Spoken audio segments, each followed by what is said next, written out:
ஆன்மா என்ற அதிசயம். மரணத்திற்கு பின் என்ன நடக்கிறது? இது ஒரு சாதாரண வீடியோ அல்ல. மனித உடலும் ஆன்மாவும் இடையிலான மறைமுறை உண்மையை நீங்கள் முதன்முறையாக கேட்கப் போகிறீர்கள். ஆன்மா ஒரு ஜீவனல்ல, ஒரு அதிர்வும் அல்ல. மனிதர்கள் ஆன்மாவை உயிர் என்று தவறாக நினைக்கிறார்கள். ஆனால் ஆன்மா என்பது பிரபஞ்சத்தின் அடிப்படை சத்தத்தின் ஒரு சிறு துளி, அதாவது பரம்பொருளின் சுருக்கம்.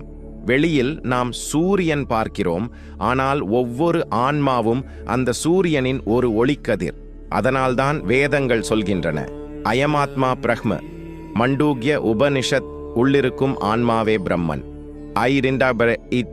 மரணத்தின் தருணம், ஆன்மாவின் மைக்ரோ ரேகை வெளியேறும் நொடி. மரணம் என்பது இறுதி அல்ல, அது அதிர்வின் மாற்றம்.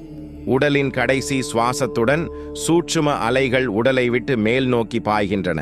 அந்த அலைகளை பிராண சக்தி ரேகை என்கிறார்கள். அது வெளிவரும் இடம் சிரசு வழிமாடு என்றால் உயர்தளம் மோட்சம், தேவலோக அனுபவம்.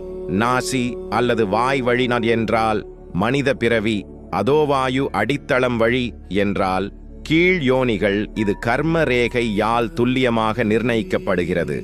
அல்லருதினடு உடல் விட்டு பிரிந்த பிறகு ஆன்மா எங்கு தங்குகிறது? முதல் 12 நாட்கள் பிரேத வலயம் எனப்படும் இடத்தில் இருக்கும். அது மனிதனின் நினைவுகள், ஆசைகள், சிந்தனைகள் ஆகியவற்றால் சூழப்பட்டிருக்கும். இந்த நிலையில்தான் அது கனவில் தோன்றும் நிழல் போல உணரப்படும்.